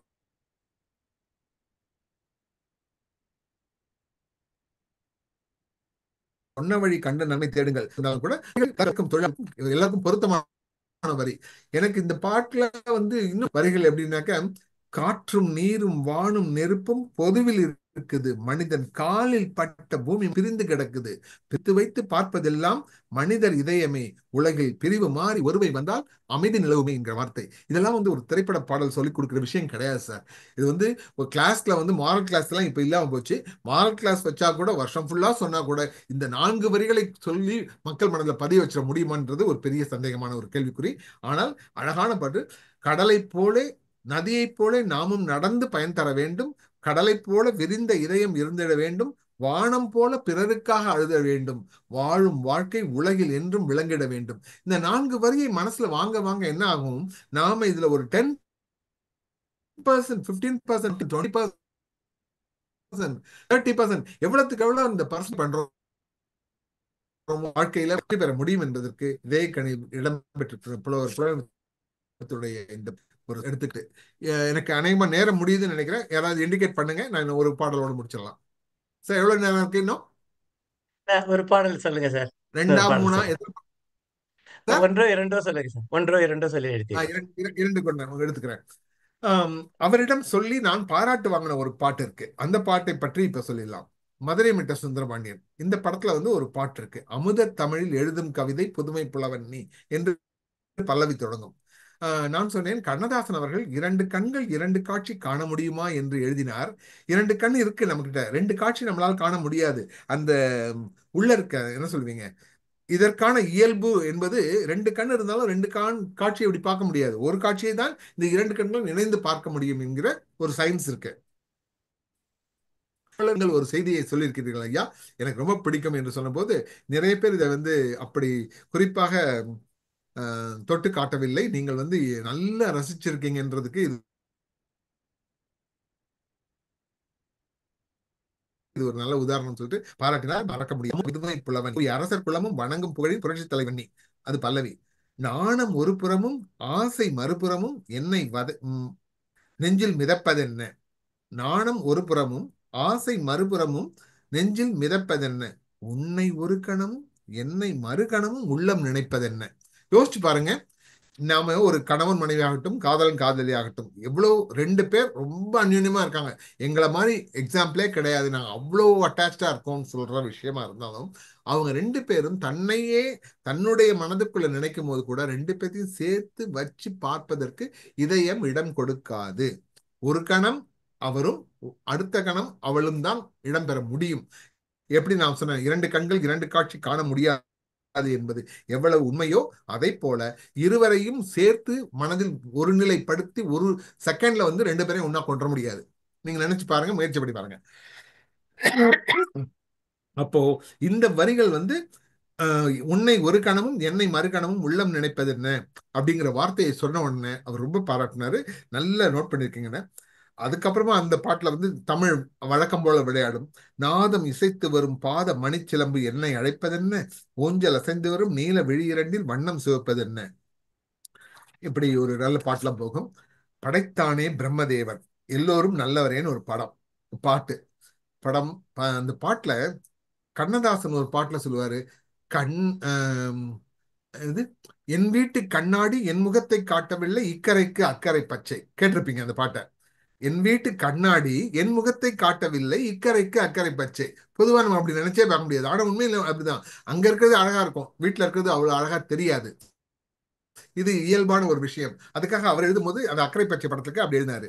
இங்க அதே போல படைத்தானே பிரம்மதேவன் 16 வயது கோலம் என்கிற இந்த பாட்டுல, அந்த கண்ணாடி நீ பார்க்கும் கண்ணாடியா, இல்லை உண்மேனி அது பார்க்கும் கண்ணாடியா, இது கோடியில் ஒருத்திக்கு வாய்க்கின்றது, அது கோடான கோடி கொடியை ஏய்க்கின்றது.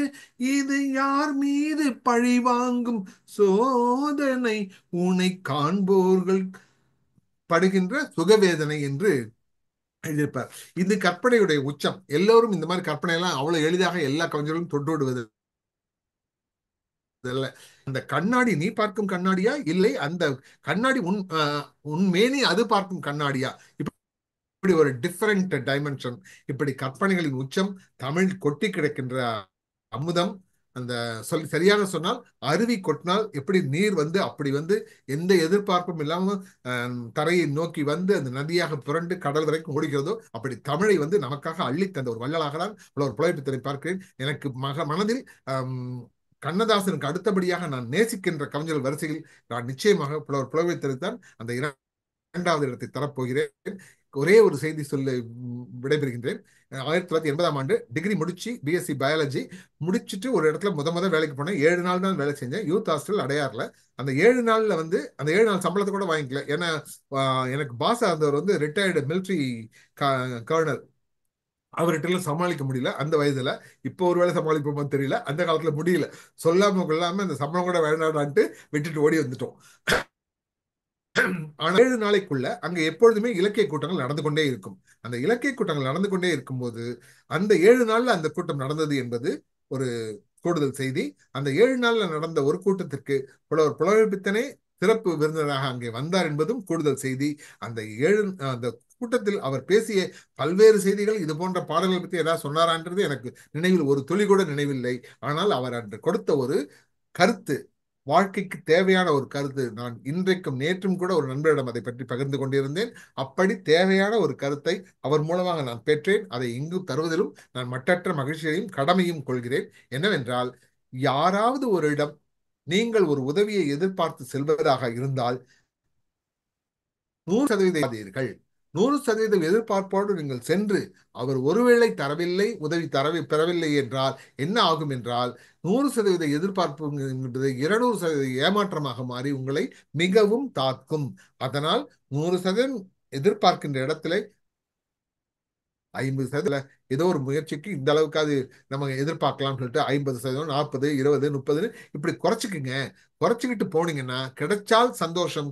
அவர் 100% கொடுத்தா கூட சந்தோஷமா வந்துருவோம். ஆனா எதிர்பார்ப்புக்கு அதிகமா வைத்து அது கிடைக்கவில்லை என்றால் மனம் தாங்குவது எளிதல்ல என்கிற ஒரு கருத்தை அவர் அன்று சொன்னார். அது இன்றும் நான் கடைபிடிக்கிறேன். எனக்கு வந்து அது ரொம்ப ரொம்ப பிடித்த கருத்தாக இருந்தது. சபையில் சொல்லும் போது பலருக்கும் அது தேவை என்பதால் அதையும் இங்கே தந்து மகிழ்கிறேன். ஒரு அருமையான இனிய வாய்ப்பு. இந்த வாய்ப்புல வந்து கண்ணதாசனை பற்றி சொல்வதற்கு இடம் இல்லை என்றாலும் என் கண்முன்னே வாவேசு காட்சி அளிக்கும் போது அவர் மூலமாக நான் பெற்று என்னுடைய புத்தகத்திலும் எழுதியிருக்கிறேன். சென்ற வெள்ளிக்கிழமை ஏசியானா சுபம் என்ற மறைமலை நகருக்கு அருகே உள்ள ஓல்டேஜ் ஹோம்ல பேசும்போதும் வாவேசு பேர் சொல்லியே அந்த பாடலை சொன்னேன். அக்கம் பக்கம் யாரும் பார்த்தால் வெட்கம் வெட்கம், அன்பே உன்னை உன்னை நேரில் கண்டால் நாணம் நாணம். அவர் சொல்லாத ஒரு விஷயத்த நான் ஒரு எக்ஸாம்பிளோட சொல்லுவேன். சார், புதுசா கல்யாணம் ஆகுது, ஆணும் பெண்ணும் போறாங்க. அந்த காலத்துல 40-50 வருஷத்துக்கு முன்னாடி. இப்பெல்லாம் அதெல்லாம் கிடையாது. அதுக்கு முன்னாடி எல்லாமே முடிஞ்சு போகுது. அதனால இன்னைக்குள்ள டேஸ்க்கு இது கவுண்டிங்லேயே வரக்கூடாது. அப்போ அந்த காலத்துல ஆணும் பெண்ணும் போகும்போது ஆண் வந்து தன்னுடைய ஆசை பெண்ணுடைய கையை பிடிப்பான். பிடித்து நடக்கணும்னு அவருக்கு ஒரு ஆசை இருக்கும். அந்த காலத்துல நம்ம எல்லாம் அப்படிதான் போனோம். அவ போகும்போது அவ என்ன சொல்லுவான், யாராவது பார்க்க போறாங்க, கையெடுங்க கையெடுங்கன்னு சொல்லிட்டு அந்த கையை உதறுவான்.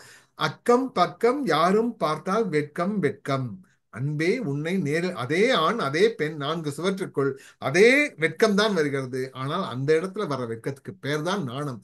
இப்படி வெட்கத்திற்கும் நாணத்திற்கும் போகிற போக்கிலே ஒரு ஃபாஸ்ட் பீட் சாங்ல விளக்கம் கொடுத்தவன் கண்ணதாசன் மட்டும்தான் என்கிற சூட்சமத்தை, அந்த விஷயத்தை, ரகசியத்தை சொன்னவர் வாவேசு ஐயா அவர்களுக்கு மீண்டும் இந்த சபையிலும் நன்றி கூறி விடைபெறுகின்றேன். நன்றி, வணக்கம்.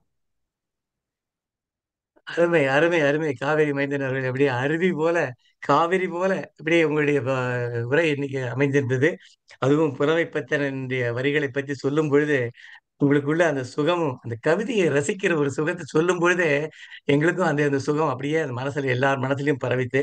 நீங்க கண்ணதாசனின் தாசன் என்று தெரியும். ஆனா புலமைப்பித்தனுடைய வரிகளில் உள்ள சிறப்புகளை எத்தனை பாடல்கள், 10 15 பாடல்கள் நீங்க சொன்னீங்க. பச்சை கிளிக்கு ஒரு ஆயிரம் நிலைவே வா, இன்பமே உந்தன் பேர் பெண்மையோ, பாடும்போது நான் தென்றல் காற்று, நாளை உலகம் வாழ வைக்கும் உழைக்கும் கரங்கள், என்னென்ன செய்தாலும் புதுமை, ஓடி ஓடி உழைக்கணும் நான் யார் நான் யார், அந்தி மழை மேகம், மேரா நாம் அப்துல் ரஹ்மான், காவிரி பற்றி தொகையரா, படைத்தானே பிரம்மதேவன், அப்புறம் மதுரையை மீட்ட சுந்தர பாண்டியன் பாடல், இப்படி ஒவ்வொரு பாடல்களை எடுத்துக்கொண்டாலும் அந்த பாடல்களுடைய நயங்கள், அதில் உள்ள சிறப்புகள் பத்தி நீங்க சொல்லும்போது, ஆஹா, நம்ம ரசித்ததை நம்மளை விட சிறப்பா ரசித்து நமக்கே தர்றாரே அப்படின்னு கேட்கும்போது மனசை நெகிழ்ச்சியாக இருந்தது. ரொம்ப சிறப்பாக இருந்தது. நமது நண்பர்கள் இதை பற்றி என்ன சொல்கிறார்கள் என்று கேட்போம். முதலில் தென்காசி கணேசன் சார், நீங்க ஒரு ஒரு நிமிடத்தில் நீங்க உங்களுடைய கருத்தை சொல்லுங்க. காவிரி பேசுறதுங்கிறது ஒன்றும் புதுசு இல்லை. அதனால் காவிரி அதுவும் திரைப்பட பாடல்கள் கண்ணதாசன் கவிஞர்கள் பேசும்போது அருமையாக பேசுவார். அதனால் இன்னைக்கு புலமைப்பித்தனை பற்றி ரொம்ப அருமையான, ஏன்னா நிறைய பேர் கண்ணதாசன் வாதை தவிர வேற கவிஞர்கள் தெரியல. அப்படி எழுதினா கூட அது யார் எழுதுன்னு கேட்பாங்க. அதை நிச்சயமாக உடைக்கிறதுல அவர் ஒருத்தர், நானும் ஒருத்தர். மிகப்பெரிய கவிஞர்கள்லாம் இருக்காங்கிறத சொல்லணும். புலமைப்பித்தனுடைய எழுத்த பாடல் ஒரு 2 மட்டும் நான் சொல்லிடுறேன். எனக்கு பிடித்த வரிகள்: எங்கே நான் வாழ்ந்தாலும் என் உயிரோ பாடலிலே, மனிதன் எங்கே இறைவனை தேடுகிறேன், டிஎம்எஸ் சொந்தமா தயாரிச்ச கல்லும் பணியா ரொம்ப அருமையான பாடல்.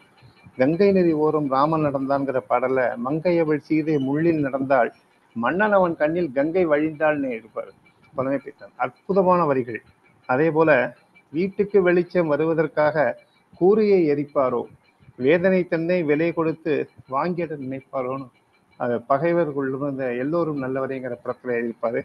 தேனை ஊற்றும் நிலவினில் கூட தீயினை நீ ஏன் ஊற்றுகிறாய், நாயகன் படத்துல நீ ஒரு காதல் சங்கீதம்.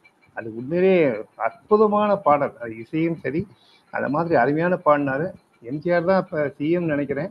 அப்ப கூட தைரியமா எழுதினாரு. அந்த உன்னால் முடியும் தம்பியில, கள்ளுக்கடை காசுல தாண்டா கட்சி கொடி ஏறுது இங்கேன்னு, அது இன்னைக்கும் தொடர்றது. அந்த மாதிரி தைரியமாகவும் ஒரு அதிமுக சார்பாக ராஜ்யசபை உறுப்பினர், ஆஸ்தான கவிஞர்லாம் இருந்தாலும் புலமைப்பித்தன் கவிஞருக்கே உள்ள உண்மைத்தன்மையை பல பாடல்கள் எழுதியிருக்கிறார்.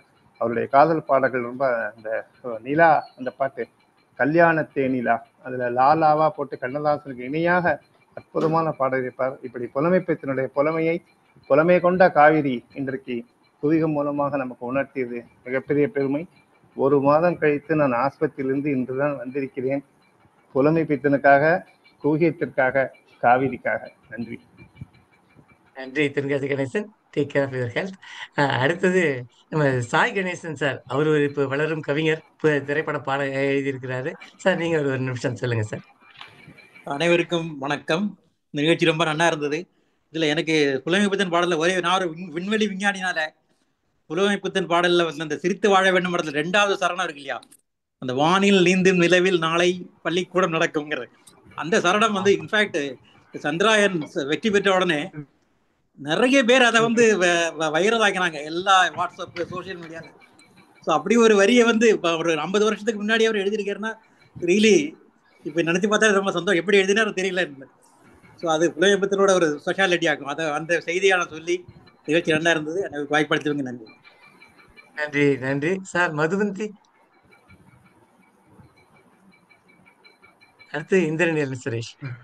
மிக அருமையான நிகழ்வு. வாழ்த்துக்கள் காவிரி மைந்தன். நான் நினைச்சேன் நீங்க அந்த எம்ஜிஆர் அவரோட சம்பந்தப்பட்ட பாடல்கள் தாண்டி ஒரே ஒரு நாயகன் பட்டத்தை சொன்னீங்க. இந்த தென்பாட்டி சீமையிலே அந்த பாட்டு சொல்லியிருக்க ரொம்ப அருமையான. எனக்கு அந்த நேரம் 40 நிமிஷத்துக்குள்ள இவ்வளவுதான் பண்ண முடியுது. அதே மாதிரி இப்ப ராஜேஷ் அவர் மறைஞ்சிட்டாரு. அந்த பட்டு வண்ண ரோசா அந்த அருமையான பாட்டு அவருக்கு.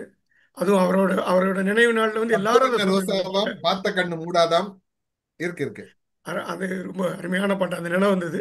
ரொம்ப நன்றி. அருமையான நிகழ்வு. நன்றி சார். சார், விவோங்கிற பேர்ல இருக்கீங்க. நீங்க உங்க பேரை சொல்லிட்டு ஒரு நிமிடத்தில் உங்களுடைய கருத்தை சொல்லுங்க சார். அன்மியூட் பண்ணீங்க.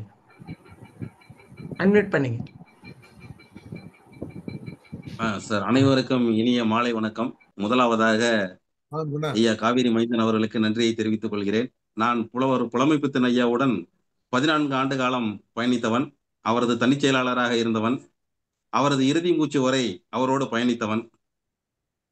அவருக்கும் எனக்கும் ஒரு தகப்பனுக்கும் மகனுக்குமான உறவு. எனவே இந்த நிகழ்ச்சி அவரை பற்றி ஏதாக இருந்தாலும் கூட அவரை பற்றி இத்தனை பேரும் ஐயா காவிரி மைந்தன் அவர்கள் இவ்வளவு தூரம் இந்த நிகழ்ச்சியை அவர்களது பாடல்களை எடுத்து இந்த நிகழ்ச்சியில் பேசியிருந்தாலும் கூட அவரை பற்றி இவ்வளவு புகழ்ச்சியோடு அவரது பாடல்களை மிகச் சிறப்பாக எடுத்து கூறிய விதத்தை நான் பார்க்கும்போது, அவரோடு பயணித்த 14 ஆண்டுகளை நான் ஒப்பிட்டு பார்க்கும்போது இப்பிறவியின் பயனை அடைந்ததாகவே நான் கருதுகிறேன். எனவே மிக்க மகிழ்ச்சி இந்த நிகழ்ச்சியில் கலந்து கொண்டதற்காக. அனைவருக்கும் எனது இனிய மாலை வணக்கத்தை கூறி நிறைவு பெறுகிறேன். நன்றி, வணக்கம். சார், உங்கள் பேர் சொல்லுங்க சார். உங்கள் பேர்? நான் வழக்கறிஞர் குணசேகரன், திருப்பூரில் இருந்து. குணசேகரன், நன்றி சார். இந்திரநீலன் சுரேஷ். அனைவருக்கும் வணக்கம். குவையத்திற்கு நன்றி. காவேரி மைந்தனின் உரை உள்ளத்திற்கு பரவசம் தந்தது. அதாவது அவரால் 5 மணி நேரம் தொடர்ந்து பேச முடியும் அப்படிங்கிறது அவர் கோடிட்டு காமிச்சிட்டாரு. புலமை பித்தனோட அவருடைய பள்ளியில் அவருக்கு கீழே படித்த ஒருவர் என்னுடைய நண்பராக இருந்தார். அவர் புலமை பித்தன் எப்படி பாடம் எடுப்பாருன்னு சொல்லுவார். அவர் இவ்வளவு அழகான கவிஞர், பாடம் எடுப்பது எவ்வளவு அருமையா இருக்கும். அவர் பள்ளி ஆசிரியராக இருந்திருக்கிறார். அவர் பத்தி அடிக்கடி சொல்லுவார். புலமை பித்தன் பாடல்கள் எல்லாத்தையும் காவேரி மைந்தன் சொல்வது ரொம்ப கடினம். இருந்தாலும் சில பாடல்களை நான் கோடிட்டு காமிக்கணும்னு நினைக்கிறேன். ஓ வசந்த ராஜா, தேன் சுமந்த ரோஜா, கண்மணியே பேசு, மௌனம் என்ன கூறு, ராத்திரியில் பூத்திருக்கும் தாமரைதான் பெண்ணோ. அப்புறம் இந்த பொன்னந்தி மாலை பொழுது அந்த பாட்டு. அதே மாதிரி சாதி மல்லி பூச்சரமே, சங்கத்தமிழ் பாச்சரமே அந்த பாட்டு. எனக்கு ரொம்பவும் பிடித்த ஒரு பாடல் இருக்கிறது. செவ்வந்தி பூக்களில் செய்த வீடு, வெண்பஞ்சு மேகமே கோலம் போடு. இந்த மாதிரி பல அற்புதமான பாடல்களை கொடுத்திருக்கிறார் நம்முடைய அன்புக்குரிய புலமை பித்தன் அவர்கள். இந்த நிகழ்ச்சி ரொம்ப மனதிற்கு இனிமையாக இருந்தது. கொண்டு வந்த குவியத்திற்கு என்னுடைய பாராட்டுகள், நன்றிகள். நன்றி, நன்றி. எல்லாரும் பேசணும், எல்லாரும் அதை பத்தி இன்ட்ராக்ட் பண்ணணும் அப்படின்னு தான் ஆசையா இருக்காங்க. ஆனா நம்ம நிகழ்ச்சியை நிறைவு செய்ய வேண்டிய நேரம் கடந்தே போயிட்டு இருக்கு. வாவேஸ் அவர்கள் அவருடைய முத்தாய்ப்பு வரிகளுடன் இந்த நிகழ்ச்சியை நிறைவு செய்வோம். நன்றி. என்னுடைய மனந்திறந்த பாராட்டுகள் நான் 40 வருடங்களாக அறிந்த காவிரி மைந்தனுக்கு என்று மறுபடியும் சமர்ப்பிக்கிறேன். ரொம்ப ரொம்ப அருமை. அதாவது எப்படின்னா, கண்ணதாசன் ஒரு பக்கம், வாலி இன்னொரு பக்கம். நான் இவர்களெல்லாம் பாடும்போது ஒரு வரி வரியாக காவிரி மைந்தன் அனுபவித்தால் நான் சொற்களுக்கு சொற்களாக அனுப்பிச்சுவேன். அதனால அவர் இப்போ 1000 நிலை பாட்டுல அது உங்களை எப்படி கவிதையில் அவ்வளவுதான் சொல்ல முடியுமா? நாம தான் ஹோம்ஒர்க் பண்ணணும். அதுக்கு உங்களுக்கு ஒரே ஒரு க்ளூ சொல்றேன். எப்படின்னா, அவர் சொன்ன பாட்டு, நள்ளிரவு துணை இருக்க நாம் இருவர் தனி இருக்க. என்ன ஆச்சரியம்! ஏற்கனவே தனிங்கிற ஒரு துணையை வச்சுனா தனியா இருப்பான். இந்த முரண் தொடை அவருக்கு எப்படி வருது பாருங்க. அதுக்கு என்ன காரணம் அப்படின்னா, அதே மாதிரி காதல் பாட்டுகள்ல வரிசையா சொல்லுவார் அவர். அதை ரசிக்கணும். இந்த மாதிரி இடத்த பிரேக் பண்ணி ரசிக்கணும். எப்படின்னா, அதே பாட்டுல வருது ஒரு இடத்துல, மன்னவனின் தோள் இரண்டை மங்கையந்தன் கை தழுவும். அது விஷுவலா கொண்டு, ஏன்னா அவரை நான் பார்த்து பேசியிருக்கேன், அதை சொல்றேன். மங்கையந்தன் மன்னவனின் தோள் இரண்டை மங்கையந்தன் கை தழுவும். ரைட்டா? ஓகே, காட்சி வச்சுங்க. கார்குழலும் பாய் விரிக்கும். அடுத்தது இவ அப்படி போய் தோலை தடவிக்கிறா. இப்ப கார்குழல் பாய் விரிக்கணும்னா எப்படி கவனிக்கணும் நீங்க? அதை இவள் படுத்து விடுகிறாள். அவன் அதாவது காதல் ரசத்தை இதோட அகத்திணையை முழுதும் உணர்ந்தவர் புலமை பித்தன். இந்த பாட்டை மறுபடி படிச்சு பாருங்க. மன்னவனின் தோள் இரண்டை மங்கையந்தன் கைதழுவும், அப்புறம் என்ன, கார்குழலும் பாய் விரிக்கும், கண் சிவந்து வாய் வெளுக்கும். இந்த ஆர்டர்ல நீங்க பாத்தீங்கன்னா ஒரு காதல் காட்சி இதோட அருமையா சொல்ல முடியாது. இது அவ பாடுறா. அவன் பாடும்போது இது எல்லாமே அவளுடைய உணர்ச்சி. அவன் பாடும்போது பாருங்க, அவன் சொல்றான், அல்லிமலர் மேனியிலே ஆடையன நான் இருக்க, அல்லிமலர் மேனியிலே ஆடையன நான் இருக்க, கள்ளவிழி பார்வையிலே காணும் இன்பம் கோடி பெறும். இந்த கள்ளவிழி ஆனா பெண்ணா? அவள் கள்ளவிழியாலே பார்ப்பதை கண்டு இவன் கோடி பெறும். அப்படிலாம் சொல்லணும் அதை. அதாவது அவருடைய ரீச்ங்கிறது வந்து கண்ணதாசனுக்கும் வாலிக்கும் இல்லாத ஒரு ஒரு அற்புதமான விஷயம் நான் சொல்றேன். செழுந்தமிழ். கண்ணதாசன் வந்து ஒரு இயற்கை நதி, காட்டுல வர அருவி மாதிரி ஒண்ணுமே கிடையாது. போட்டு வாலி வந்து இன்னைக்கு வந்து ஜின்னா சக்கா சக்கான பாட்டு எழுதுற வரைக்கும் வாலி வந்து இனிமே வாலிப கவிஞர். அவர் எது வேணா எழுதுவார், என்ன வேணா எழுதிட்டு இருப்பார். ஆனா இது போன்ற தமிழ் படித்தவர் திரைப்பட பாடலுக்கு எழுத வருவதே கஷ்டம். எனக்கு தெரிஞ்ச இந்த செழுமையான தமிழ் அது இவர் சுரேஷ் சொன்ன ஒன்னே ஒன்று சொல்லி நான் நான் நிறைவு செய்கிறேன். அது ஒரு பாட்டு வந்து சொன்னேன், எனக்கு ரொம்ப பிடிச்ச பாட்டு. அழகன் ஒரு படத்துல சாதி மல்லி பூச்சரமோ சங்கத்தமிழ் பாச்சரமோ. எனக்கு தெரிஞ்ச பாச்சரம் என்ற சொல்லை திரையுலக கவிஞர்கள் யாருமே யூஸ் பண்ணல. எனக்கு தெரிஞ்சு நான் பாட்டு சாதி மல்லி பூச்சரமோ, அந்த சாதி மல்லி பூச்சரம் எப்படி இருக்கிறதோ சங்கத்தமிழ் பாச்சரமோன்னு சொன்னதுல நீங்க வந்து அந்த இதுல உள்ளுக்குள்ள போய் பாத்தீங்கன்னா என்ன எழுதுவார்னா, எனது வீழ்வு எனது வீடு எனது வாழ்வு என்று வாழ்வது வாழ்க்கையா, இருக்கும் 4 சுவருக்குள்ளே வாழ நீ ஒரு கைதியா. வீட்டுக்குள்ளே உட்காந்து கைதியா அப்படின்னா சங்கத்தமிழ் யாதும் ஊரே யாவரும் கேளீர் என்ற சங்கத்தமிழினுடைய வரிகளை தன்னுடைய சரணத்திலே வைத்து அதுக்கு நான் சரண் என்று சொல்லக்கூடிய அற்புதமான தமிழ் புலவன் புலமை பித்தன். புத்தம் புதிய புத்தகம் வாலி எழுதினார். புத்தம் புதிய புத்தகமே புரட்டி பார்க்கும் புலவன் தான் எழுதினார். இந்த புலமை பித்தன் பழைய தொல் நூல்களை எல்லாம் புரட்டி பார்த்த ஒரு அற்புதமான கவிஞர். இன்னைக்கு வந்து பாராட்டு வந்து நிச்சயமா வந்து காவிரி மைந்தன். இப்போ ரெண்டாவது அந்த அவர் வழக்கறிஞர், அவர் பேரு ரவி குணா, அவருக்கும் என்னுடைய வாழ்த்துக்கள். எவ்வளவு பெரிய வாய்ப்பு. நான் கவிஞரோட மேசு கேட்டேன், என்ன எந்த சாமி இப்படி வச்சுட்டு இருக்கேன். மரகதம் ஸ்டுடியோல எம்எஸ்சி கம்போசிங், அவரும் உட்காந்துருக்கார், நானும் உட்காந்துருக்கேன், ஃப்ரெண்ட்ஸ் உட்காந்து பேச. அந்த பூரா பாட்டுக்கு நான் கூட இருக்கிறேன். அவர் எம்எஸ்சிக்கு முன்னாடி இப்படி உட்காந்து மீசை மேல கை போட்டுதான். அந்த கம்பீரம்லாம் யாருக்கும் வரவே வராது. அதான் தமிழ், அவருக்கு தமிழ் கொடுத்த கம்பீரம். எங்க கல்லூரிக்கு நான் அவரை அழைச்சிருக்கேன். அங்கேயே பக்கத்துல நாகேஸ்வர பார்க்ல எழுதின பாட்டுன்னு எங்கிட்ட காமிச்சார். ஒரு வெள்ளை பேப்பர் தான் எழுதுவார்னா அவர் செயலாளருக்கு தெரியும். இவ்வளவு பெரிய ஃபுல் ஷீட் பேப்பர்ல A4ல 4 வரி கூட இருக்கா, 4-5 வரி தான் இருக்கும். பெருசு பெருசா எழுதுவார். அப்படியே பெருசு பெருசு அப்படியே எடுத்துன்னு படிப்பார். Many memories. தேங்க்யூ. எங்களுடைய குவிகத்துடைய நிகழ்ச்சியில மற்றும் ஒரு அற்புதமான சுவை நிகழ்ச்சியாக ஒரு 1 கிலோ அல்வா சாப்பிட்ட மாதிரி, 1 கிலோ ஸ்வீட் சாப்பிட்ட மாதிரி இந்த நிகழ்ச்சி. என்னுடைய வாழ்த்துக்கள். நீங்கள் இன்னும் நிறைய செய்ய வேண்டும், உங்களுக்கு நிறைய பதிப்புகள் வர வேண்டும், நூல்கள் வர வேண்டும், செய்யுங்க. அது மாதிரி நீங்க தென்காசி கணேசனுக்கு வந்து ஒரு பெரிய ஒரு ஆசிகள் தான். ஏன்னா உங்களுக்கு ரொம்ப பிடித்த புலமை பித்தன் வரிகள் உங்களை வெகு சீக்கிரம் ஆரோக்கியத்துக்கு முழு ஆரோக்கியத்துக்கு கொண்டு வந்து விடும். பங்கு கொண்ட அனைவருக்கும் கோவியம் சார்பில் என் சார்பிலும் எல்லார் சார்பிலையும் நான் மறுபடியும் நன்றி சொல்லுகிறேன். அது மாதிரி வந்து சாய் கணேசன் கரெக்டா அந்த வரியை சொன்னார், வைரலான வரிசை. ஆனா அதுக்கு ஆரம்பம் எங்க பாரதி தான். சந்தி தெருப்பருக்கும் சாத்திரம் கற்போம் சந்திரன் தெயிலை கண்டு தெளிவோம் சொல்லிட்டான் பாரதி. அந்த பாரதியுடைய வழியும் பின்பற்ற ஒரு புலமை பித்தன் என்று சொல்லி வணக்கம் சொல்கிறேன். நன்றி, அனைவருக்கும் வணக்கம். நன்றி சார். சார் காவிரி மைந்தன் சார், நீங்க சொல்லுங்க சார் நிறைவாக. ஜஸ்ட் கன்க்ளூடிங் தான், வேற ஒன்று. அதாவது ஏற்கனவே குவிகம் நிகழ்ச்சியில் கலந்துக்கிறதே ஒரு பெரிய மகிழ்ச்சியான ஒரு விஷயம் தான், அதுல ஒன்றும் சந்தேகமே கிடையாது. இன்றைக்கு என்னன்னா, தென்காசி கணேசன் சார் வந்து கிட்டத்தட்ட 1 மாசத்துக்கு உடல்நிலை சரியில்லாம இன்னைக்கு நிகழ்ச்சியில் கலந்துக்குவாரான்னு எனக்கு தெரியல. ஏன்னா நாங்கள் முதல்ல சொல்லிட்டேன் இந்த மாதிரி நான் பேச போறேன்னு. ஆனா ஹாஸ்பிட்டல் இருக்கேன் அப்படி இப்படின்னு சொல்லிட்டு இருந்தாரு. சரியாக இப்ப இந்த நிகழ்ச்சியில் வந்து கலந்துக்கிட்டது ஒரு மற்றற்ற மகிழ்ச்சி. இந்த இந்திரன் ஒருத்தர் பேசினார், அவர் கூட வந்து சில பாடல்கள் எல்லாம் குறிப்பிட்டு சொன்னார். பக்கத்துல வந்து நான் குறித்து வைத்திருக்கிற ஏடுகள்ல இந்த பாடல்கள்லாம் மிச்சம் இருக்கு. ஆனா 40 நிமிஷத்துல எவ்வளவு ஸ்பீடா பேசினேன். அது இதை விட ஸ்பீடா அவ்வளவுதான் கொடுத்தேன். இதுக்கு மேல இந்த குறுகிய நேரத்தில் பண்றது கஷ்டம். அது வகையில் எனக்கு அவர் சொல்லாத பாட்டு, நான் தொடாத பாட்டுன்னு பார்த்தா ஓ வசந்த ரோஜா நான் எடுக்கல. ரொம்ப அருமையான பாட்டு. கண்மணியே பேசு, இந்த 2 பாட்டு வந்து நான் எடுக்கல. மற்றது எல்லாம் எனக்கு செவ்வந்தி பூக்களில் செய்த வீடு, வெண்பஞ்சு மேகமே, கோலம் போடலாம், இதெல்லாம் வந்து ஸ்பெஷல். அது ஒன்லி புலமை பித்தன் கேன் டூ இட்.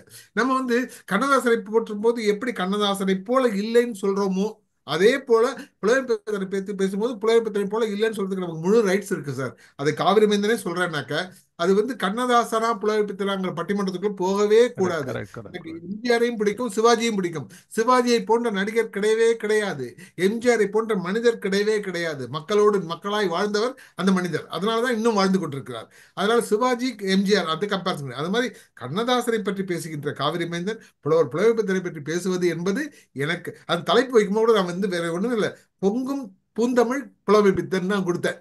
சரிங்களா? பொங்கும் பூந்தமிழ், இதை விட என்ன அழகா சொல்ல முடியும். ஏன்னா அவர் அப்படி அவ்வளவு கொடுத்துருக்காரு. நம்ம அவருக்கு தலைப்பா ஒழுவ வைக்கிறோம்ல, இல்லைன்னா சரித்திரம் நம்மளை மன்னிக்காது. அப்படி ஒரு நல்ல தலைப்பு. ஒரு இதுங்க பேசின எல்லாருமே வந்து அந்த புலவர்களுடைய பாடல்கள்ல தன்னுடைய உள்ளத்தை ஏற்கனவே பறிகொடுத்த மக்களாக இருக்கும்போது பரிமாறும் நேரத்தில் பசியாறினேன் என்று வாலி சொல்வார். அந்த வார்த்தை தான் ஞாபகம் வருது. நாம பரிமாறினேன், அந்த நேரத்தில் எனக்கும் பசியாறுறேன். எல்லாருமே அதை வந்து அவ்வளோ ஒரு ஸ்லாகிச்சிருக்கீங்க, ஸ்லாகிச்சிருக்கீங்க.